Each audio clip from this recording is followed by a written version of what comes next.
an hour of truth for the battered but proud people of the Empire State. From the financial and entertainment epicenter of New York City to the sleeping and empty small cities and towns of upstate, which once bustled with manufacturing, mining, and farming. We all know from inspiration, history, and nature, we deserve a return to the success and growth of generations past, a birthright being squandered by corruption in Albany, and the depredations of an insecure, scheming mountebank posing as governor, who loathes both us and himself.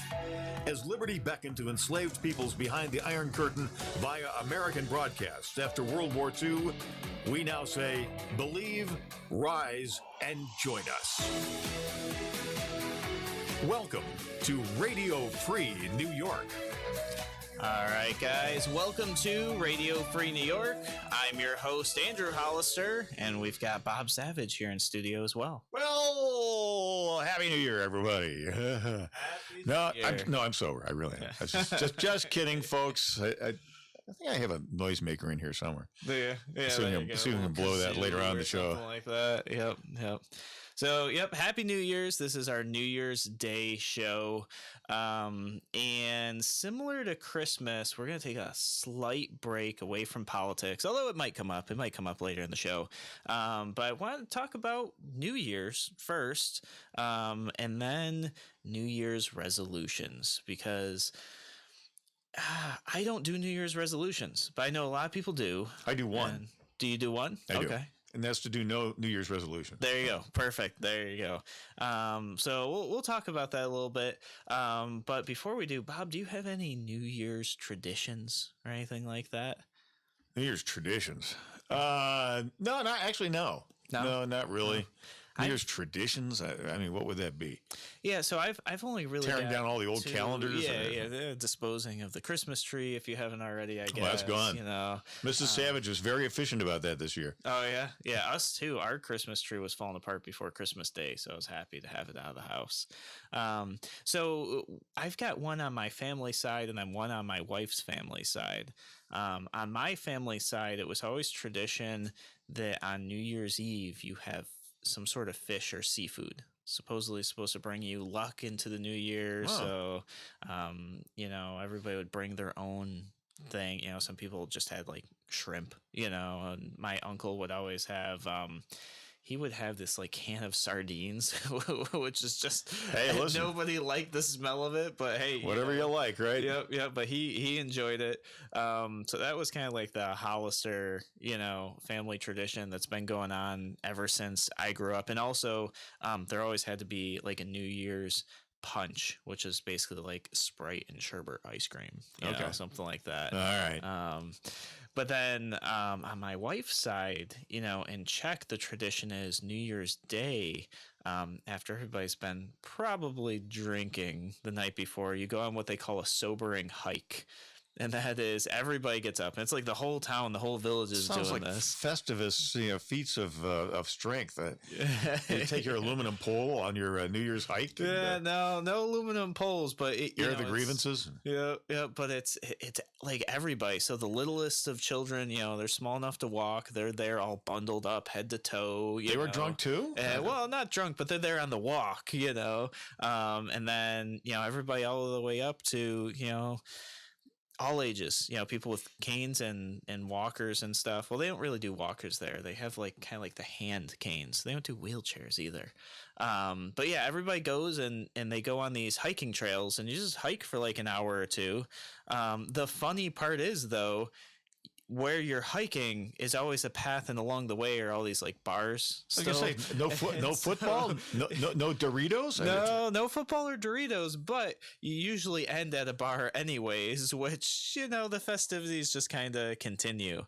I got to tell you, I mean, notwithstanding what you see on TV every New Year's Eve, I'm not a big drinking person. That's kind of odd because people know that I like my whiskey.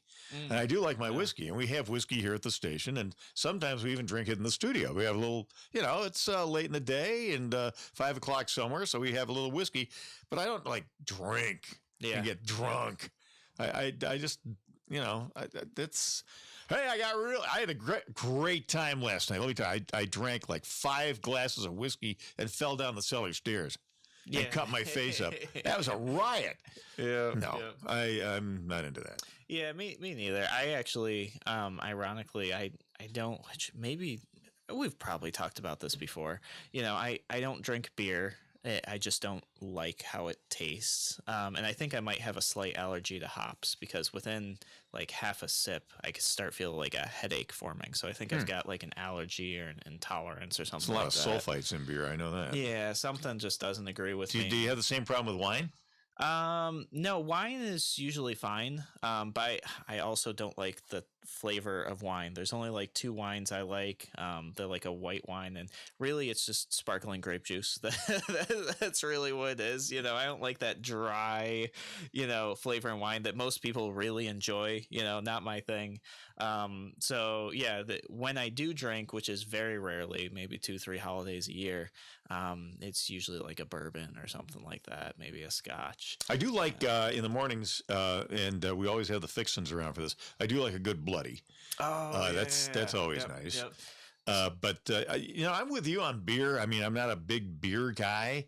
Where I like beer is at the ballpark in the summer. That's why I like a nice cold Yep. beer. That's good. And sometimes if it's really hot weather or whatever, But drinking beer in the winter, I just don't do it. Yeah. I'll occasionally when I run a 5K or something, the Warrior Dash, which is a fundraiser for St. Jude's Hospital. When you finish the race, it's like all Viking themed. They'll give you a cold beer. I'll drink it then. I just did a 5K up a ski hill, and You can afford it. My head hurting is not at the top of my list right now. Everything else is hurting. So, but yeah, so it's pretty rare for me. But in the holidays, New Year's, we don't. I wouldn't say we drink a lot, but we'll drink a little bit. We'll have a couple drinks. We'll, there's always a friend who brings something different along. Or like my brother, last time we got together, he made Mai Tais, which I had never had one before. What's in the Mai Tai? I think it's like pineapple juice, orange juice, a bunch of like sweet, fruity things. Yeah, I go to town walls and to the neighborhood bar for different reasons. And I don't like to mix the two pretty much. Sure. If I want a milkshake or a frosty root beer, copyright town walls, that's what I want. And if I want a drink, Yep. I don't like fruit and nuts and ice cream Yep. Yeah, no, I was pretty surprised. So a lot of sweeter drinks. I don't like when it's like so sweet, but the Mai Tais they were pretty good. But for the most part, I'm one of those like, straight, don't add anything to it. Like I don't even take like ice in my bourbon. I think it just waters it down. I don't know. I don't drink bourbon, but I know with scotch, I mean, it depends on the scotch. Sometimes a little water, a little splash of water, not soda, a little splash of water or a couple of rocks will help bring out the bouquet a little bit. There you go. But there's also some of the scotches that have more of a warming kind of effect. You don't want to water down because that's where that comes from. Yeah. And so you have almost this cognac-like aroma that permeates your brain as you sip that. Yeah. So a lot of the single malts are good for that. But there's nothing wrong with a rock. What's really best with those scotches is if you find a bar that has one large cube.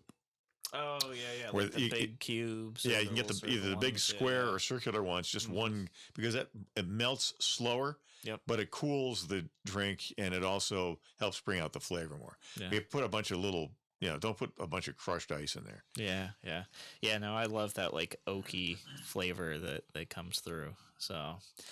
Yeah, so that's what it is. If you're wondering what to do on New Year's Day and you're not sure, grab the kids, grab the wife, go for a hike to wherever your favorite place is. I don't know. Letchworth is probably, I don't know if Letchworth is open or not. I think it's closed. Yeah, I think they're probably closed, but there's a lot of parks. I know one of my favorites, Turning Point Park, up on, along the river there. Cobb's Hill. Cobb's Hill's another great one. A nifty one too. That's especially interesting this time of year. You ever go out to Beef Foreman Park out in Pulteneyville? No. Yeah, very nice. You take Ridge Road out there, and you go out and pick up Lake Road. Okay. And you follow out to Pulteneyville, a very picturesque little village. You go all the way through it, and it's just to the east of Pulteneyville. Okay. And the the Foreman family, the famous B. Foreman family, apparently donated that land. So, oh wow, that's great. There you go. All right, guys, you're listening to Radio Free New York. We're gonna take a brief break, and we'll be back in a moment. Happy New Year, everybody! Welcome to 2020.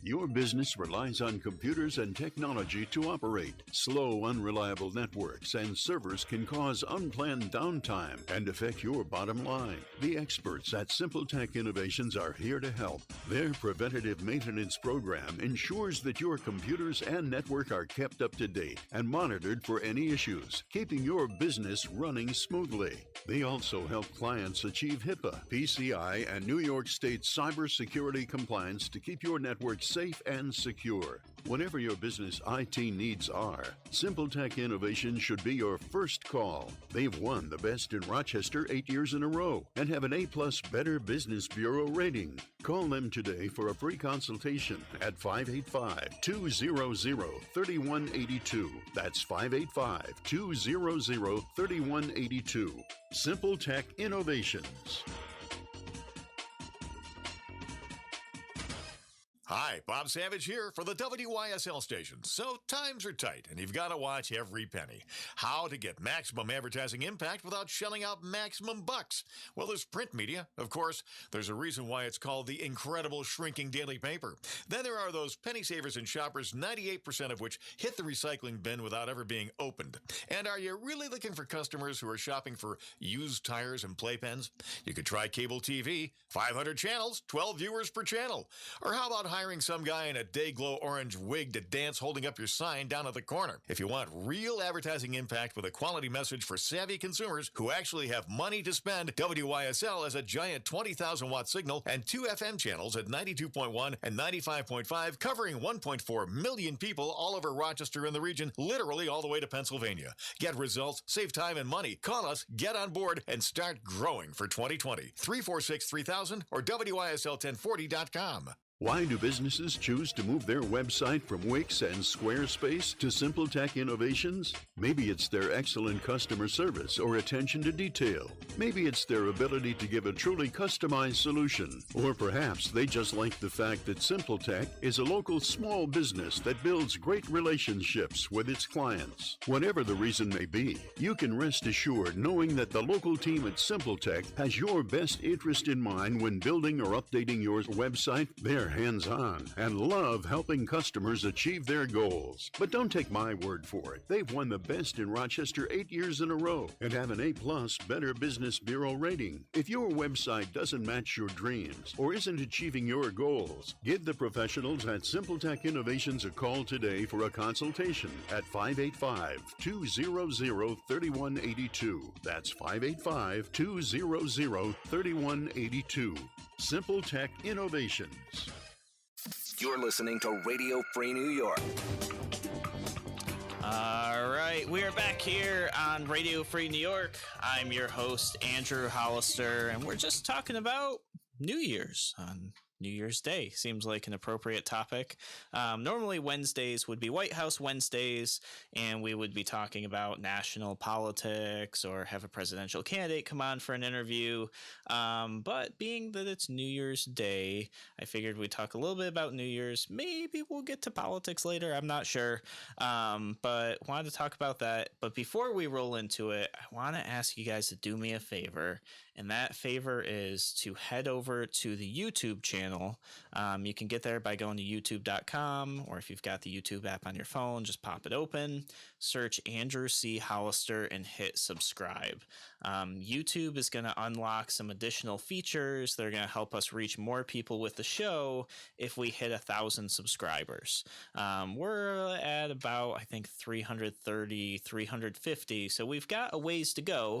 And that's a platform that's not used as much as like Facebook is.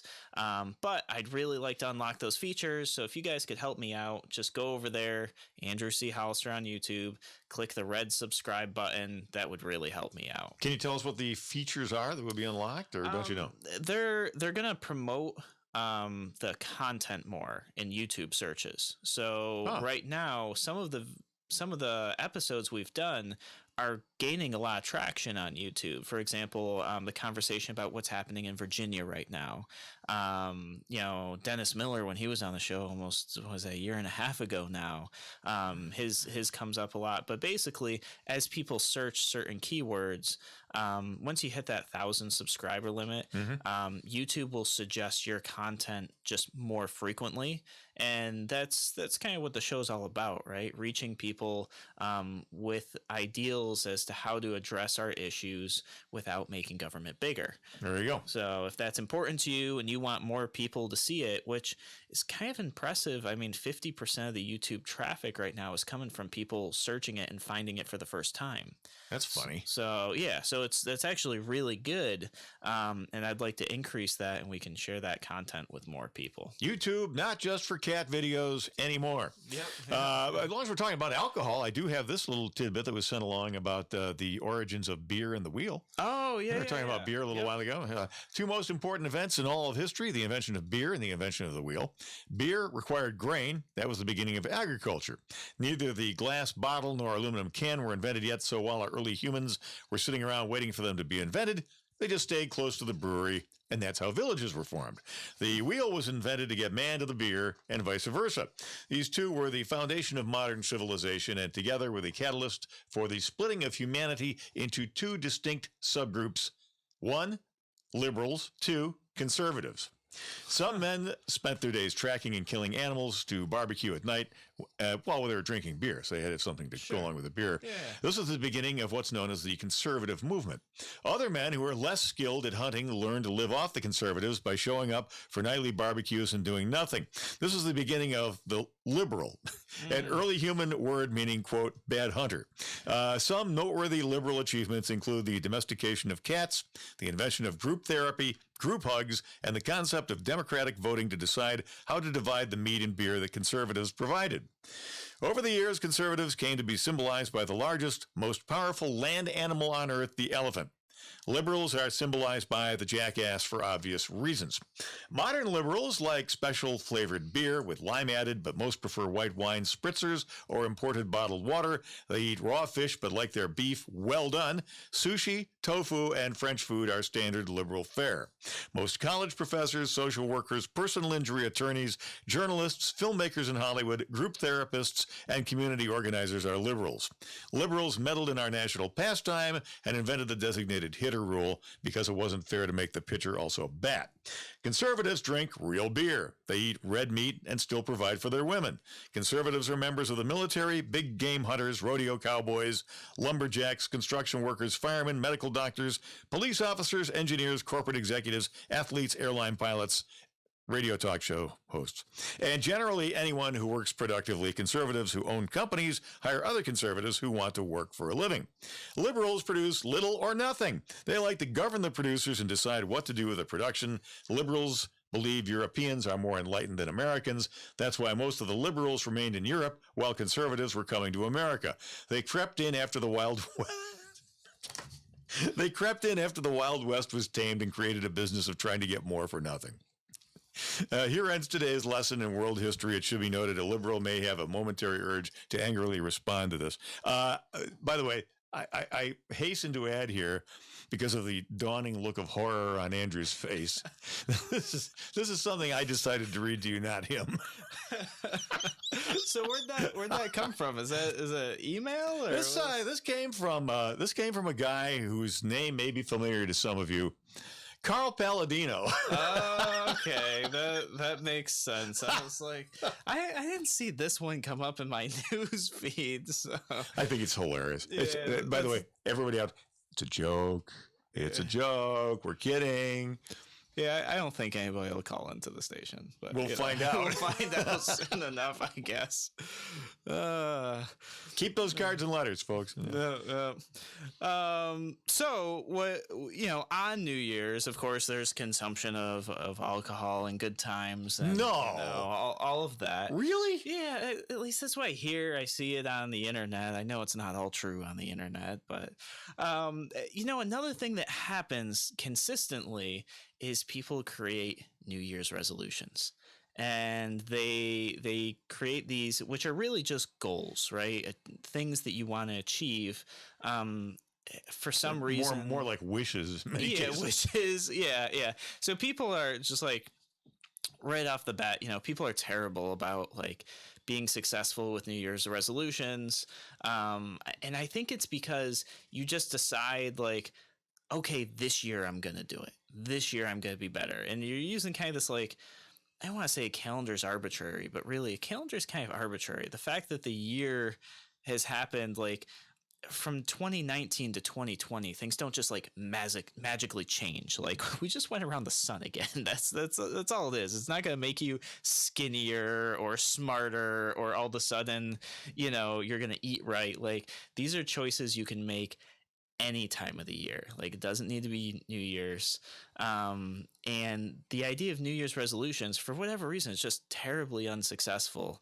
And I think it's because people just, they have this mindset that this is the time instead of I'm going to do it. And they also, I think it's almost universally true that people pick unrealistic goals as New Year's resolutions, because what they do by definition is they select goals that they've never been able to achieve before. Yeah. So what they're going to do is they're going to pick that same goal again, and of course we all know the results of trying to do the same thing over and over and over again without changing any of the circumstances. Yeah, absolutely. So I don't do New Year's resolutions, but throughout the year, all throughout the year, at no special day, I don't begin it on like, December 1st or anything like that. I set goals for myself throughout the year. And most of the time, I don't want to say all the time, but very frequently, I achieve my goals. I get through them. And like I said, there's no special timing. Like I think the last goal I set, I started on like a Tuesday the 17th. There's nothing special about that day other than I said, okay, this is the day I'm going to do this, and I'm going to commit to doing this to myself. So what I want to do is talk to you guys just a little bit about how you can be successful, some of the things that I've done personally that have been good for me. Hopefully they're good for you too. And if you decide to go the route of a New Year's resolution, maybe these things will help you, do that. And the first thing, Bob already hit this, which is make it obtainable. Don't set that goal that, what I'm going to do in the next 10 days is lose 60 pounds. It's not going to happen. It's not attainable. Cut off your head. Yeah, maybe. But also don't make it something that relies on others. And I think that's really important. You can't set a goal that relies on other people to complete because they might not be on board with that goal, or they may not be reliable. It's not their goal, so maybe they're not vested in it. So make sure when you set a goal for yourself, first, that it's obtainable. Second, that it doesn't rely on others for completion. People set sales goals all the time, like that's great. But in terms of like a personal commitment to yourself, which is what I believe goals should be, I wouldn't be like, well, I'm going to close 10 deals today, because guess what? That relies on other people. That's outside of your control. If you're not in the right place in the right time, you might not even meet 10 people to try to close those deals, and that might be unrealistic. Now, it's fine to have that as a goal in your work life and, a marker point and things like that, but I'm talking about like personal goals for yourself, possibly a New Year's resolution if you want to call it that. So the next thing is, and this is like simple, you hear this all the time, write it down. Write down what your goal is. Put it on paper or in your phone or wherever, but put it in paper and put it somewhere where you're going to see it every day. That could be on the bathroom mirror while you brush your teeth, maybe on the refrigerator door, maybe on your nightstand. I like the idea of putting it somewhere you're going to see it right before you're supposed to take that action. So, say your goal is 10 minutes of exercise in the morning, and the first thing you do is use the bathroom. Putting it on the bathroom mirror is probably a good idea, because before you start your day, you're going to see it and be reminded that you need to work on this goal. So those are a couple tips, guys. We're gonna take a brief break here. When we come back to the show, I'm gonna tell you about a couple other things I do to complete my goals, and we'll talk about that in a moment when we come back on Radio Free New York. And Happy New Year, Happy 2020 to all.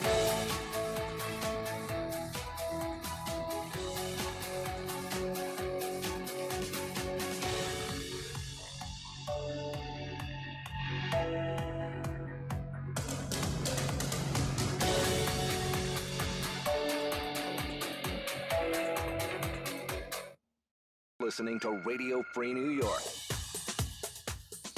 All right, welcome back to Radio Free New York. I'm your host, Andrew Hollister. Happy New Year's! And we're talking about New Year's. We're talking about New Year's resolutions and how I don't do them. And Bob, it sounds like you don't do them either. Nah, not really. I do make resolutions, but like you, I mean, it can happen at any time. And one of the things that one of the mistakes that people make is they try to do too many things at once. And typically that's one of the major factors afflicting New Year's resolutions, because this is the time of year when, you're going back to school, you're going back to work. There's all kinds of things that are happening in your life. You're distracted. You don't have a lot of energy. What I like to do, if I'm going to make a major change in my life, I like to clear the decks, and just so that I can focus on that one goal and try to get it done. But if you're moving to another city, you're starting a new job, you're getting married, you're getting divorced, you're having a kid, you're going to school, that's not the time to make other changes. Yeah, no, absolutely. So keep it simple, keep it straightforward, don't make too many changes at once. One of the things that I like to say too is tell just 2 or 3 people that you trust, that are going to hold you accountable. Somebody who can check up on you and be like, hey, how is whatever this goal is? How's that going? Are you doing it? And don't choose somebody who, when you tell them, oh, no, I fell off the bandwagon, that they go, oh, it's fine, it's okay. No, you want that person to be like, well, what are you doing? This was a commitment you made to yourself. Get up, go do it. Why don't you do it right now? Whatever it is. So that I think is important, having somebody who's accountable, or like an accountability partner is what some people call it. Could be somebody that you just do like a text message check-in a couple times a week, to make sure that, that you're being accountable to yourself with these commitments. So there's some things that I like to do personally, and this is just a personal thing. You may totally disagree with this. You might think it's a good idea. But what I like to do, and why I found this is especially maybe the last 2 or 3 years for me, I actually changed how I do goal setting. I used to have this goal, this thing that I wanted to accomplish, and I would work bits and pieces towards accomplishing this. And then a couple of years ago, I changed my process to knowing what my goal is, but making a lifestyle change instead that would ultimately should bring me to that goal. And I think that's been just way more successful for me, because instead of focusing on what this goal is, let's call it losing weight. We'll just say that's the goal. Instead, I focused on just eating healthier. So my goal was, this is the food groups I'm going to eat. I'm going to eat like leafy green vegetables and lean proteins, and I'm going to cut like this bad stuff out of my diet. So my goal is to lose weight, but I'm actually enacting a lifestyle change, or a habit, it could be a habit, that helped me achieve that goal. And for whatever reason, it just seemed to be more successful that way. And the other thing it did, which makes sense, is once you've made your goal, you've now formed good habits that like help you maintain that goal, and maybe you can set your goal a little bit higher or something like that, and you can adjust your lifestyle again, versus like, yeah, you know what, I'm going to try really hard to lose 20 pounds. By March, I lose 20 pounds, and then by summertime, I gained it all back again. Yep.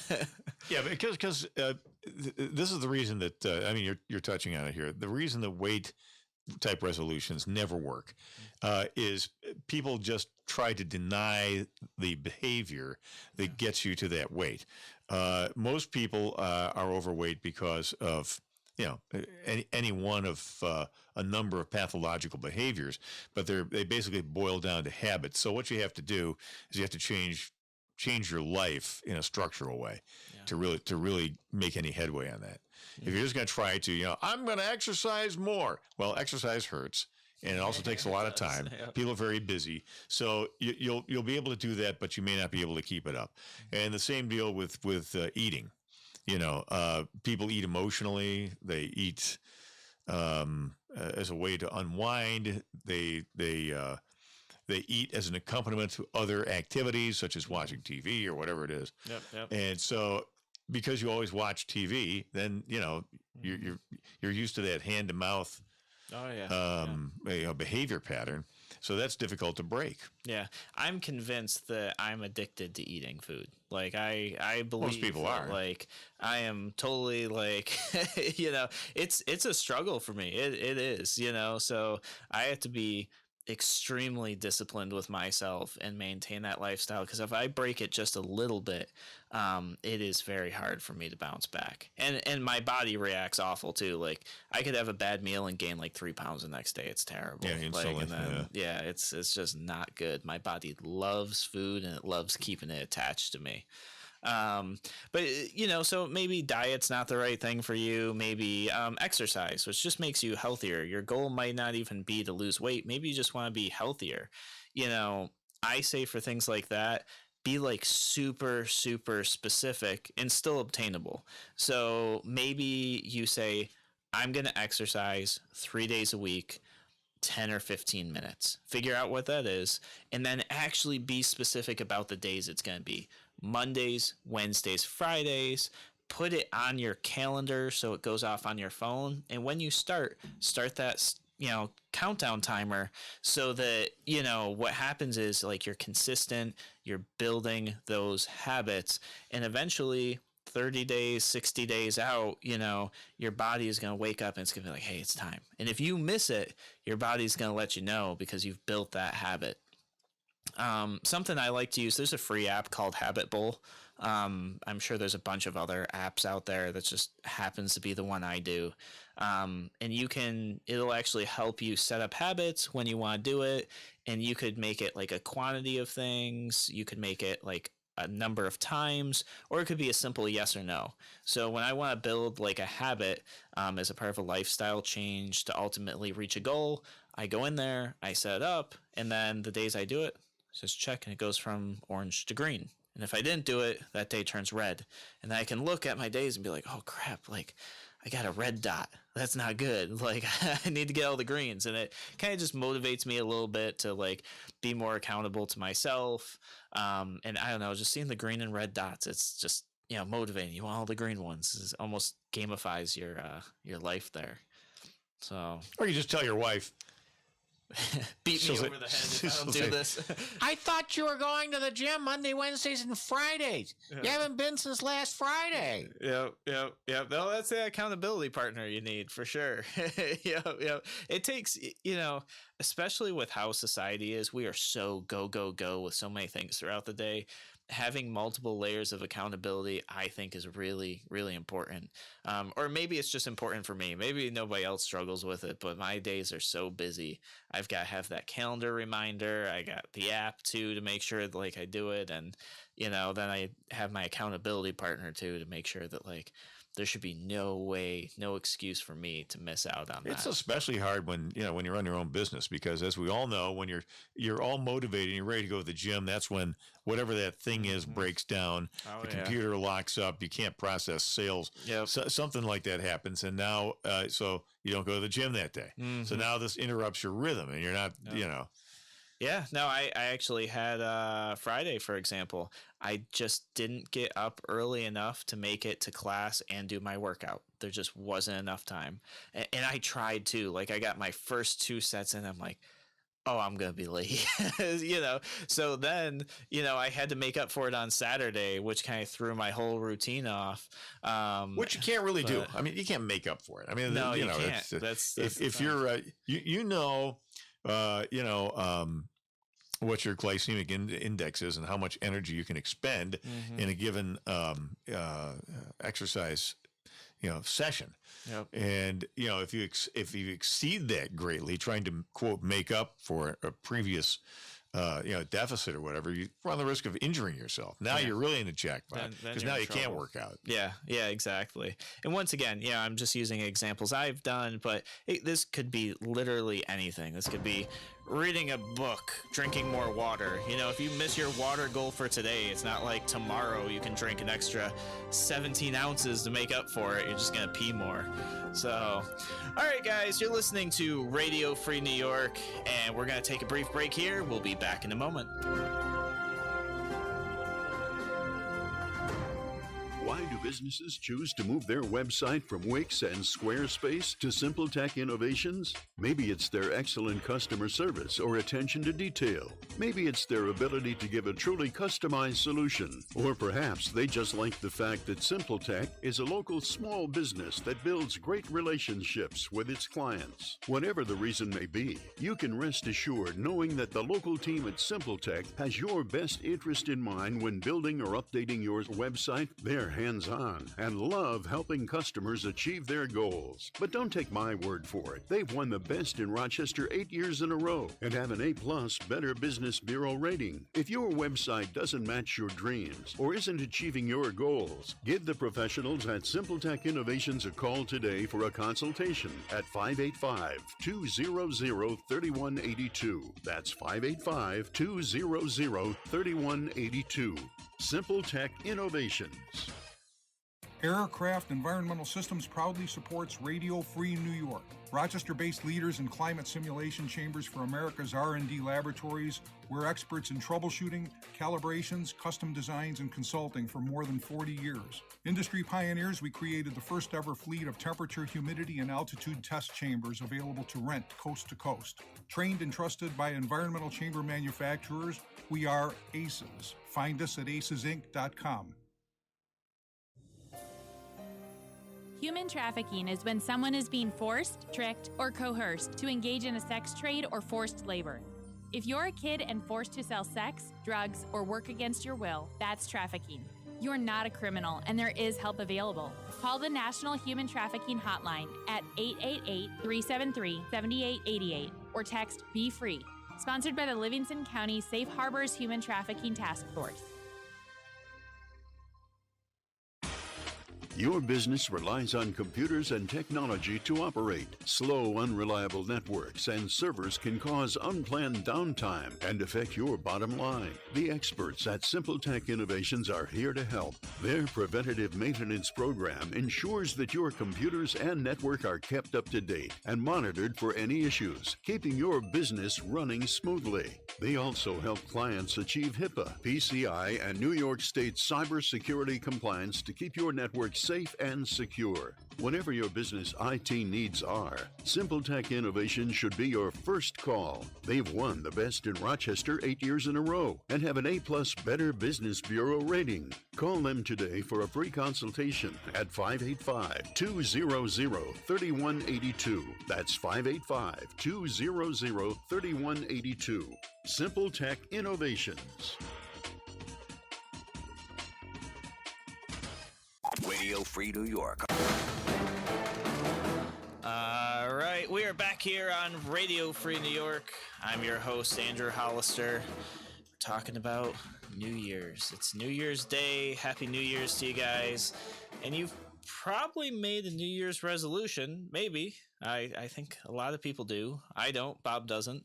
But it's not a bad thing to do. It's just people typically aren't successful because they're either unrealistic with themselves or it's just kind of the same old thing. Like, I've tried it, I failed, I've tried it, I failed, so I'm going to try again and fail again.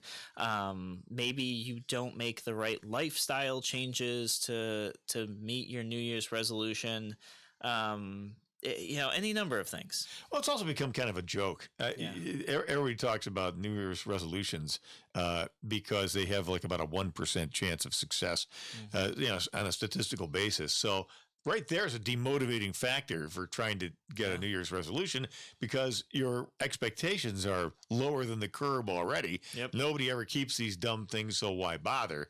So it makes more sense for you to try to pick another time and do it in a different way. Yeah. No, absolutely.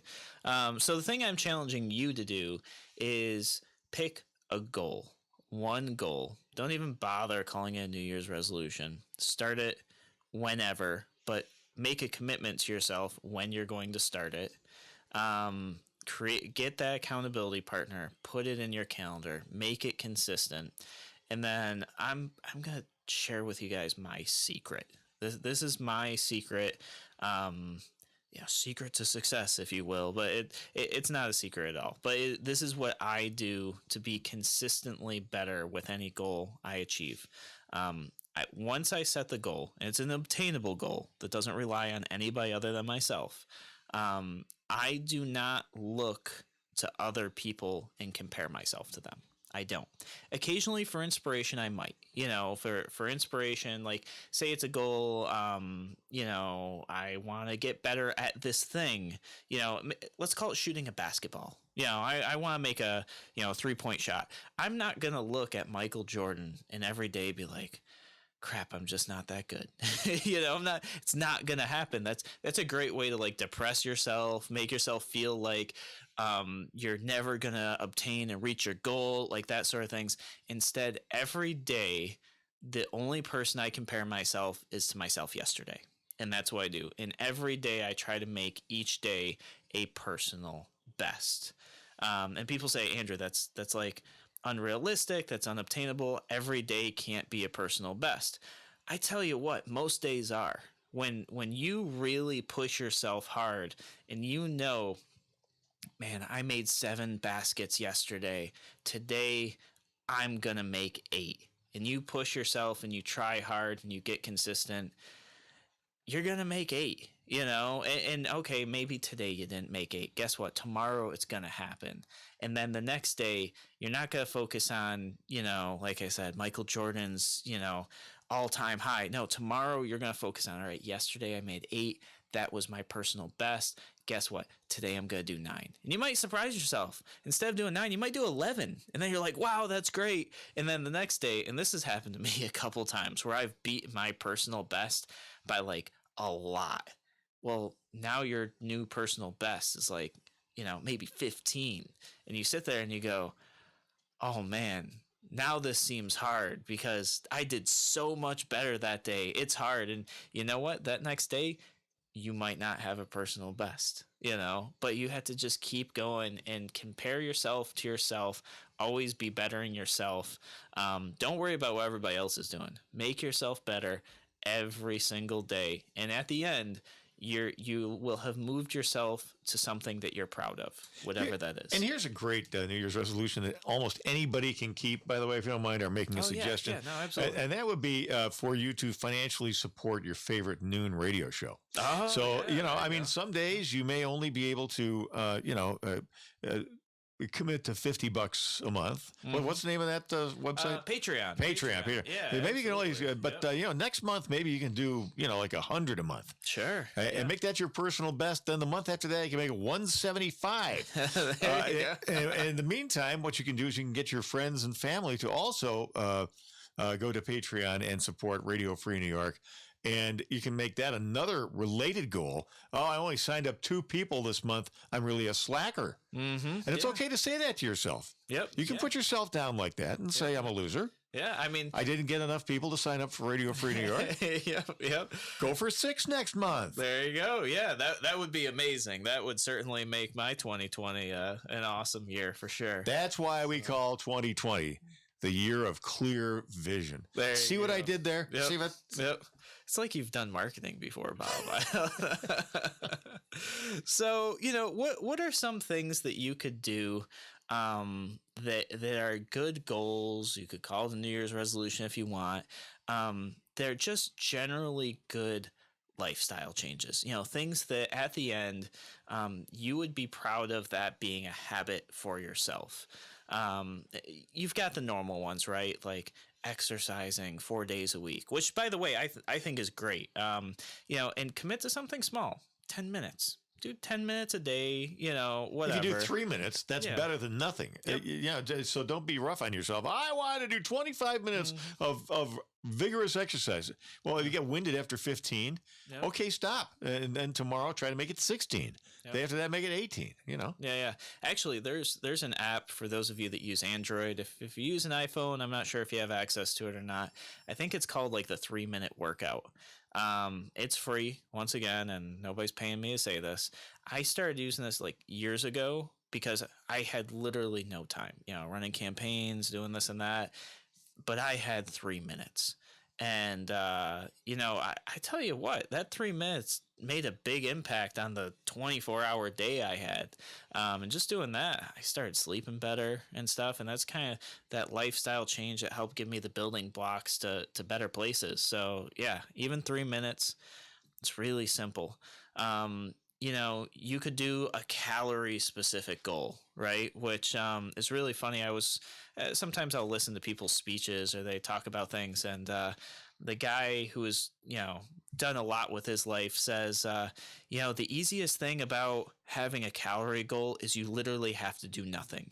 You just stop eating as much. You like literally nothing. You just stop lifting that fork up a little bit more, And I was like, that's one way to. I think there's a lot of willpower involved, but yeah, you could do that. So those are a few things, but other things that are maybe, I don't want to say outside of the box, but maybe not discussed as much. You could just challenge yourself to read a book every month. I mean, to me, that feels like something that's gone away, but that helps you with so much and exercises your brain and everything. Reading a book once a month, that's a pretty simple goal. Maybe it's a big book and it's one book every 2 months or something. But once again, you put in your calendar, you spend 15 minutes a day on it, whatever. For me, that's a challenge because if I get into a good book, I can't put it down, so if an hour or two of my day will just blow away like a blink of an eye. Another thing, this one's really easy. Just drink more water. Go online, figure out for your height and weight how much water theoretically you're supposed to drink. Get a bottle that like for me, I've got this orange bottle here. It has 750 milliliters. I know if I drink 4 of those a day, I hit my water goal. And you guys probably see me drinking out of this thing like every radio show. It's an easy thing. My body will be better because of it. Probably the other thing is get more sleep. I think we could all benefit from a little more sleep. That's an easy lifestyle change that should be a goal for all of us. Get a little more sleep, be happier in the morning, maybe 1 less cup of coffee a day because of it. Who knows? But those are some good, simple things I think any of us could do.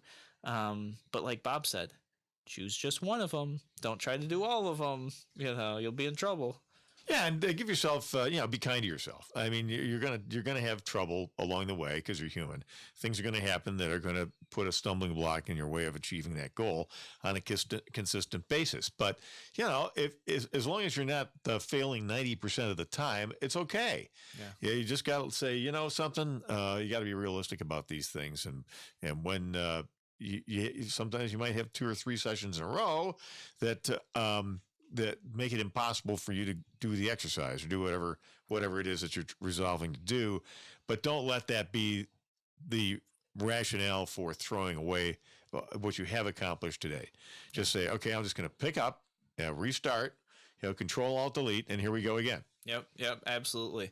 And I will throw in there too, once you get to the right amount of water a day and the right amount of sleep, don't keep trying to best your personal best, drink 7 gallons of water a day or something. Sleep 23 hours a day like a tiger. Would not be good for you. All right, guys, thank you so much for joining us on Radio Free New York. Happy New Year. We'll see you tomorrow. See you on the 2nd, everybody.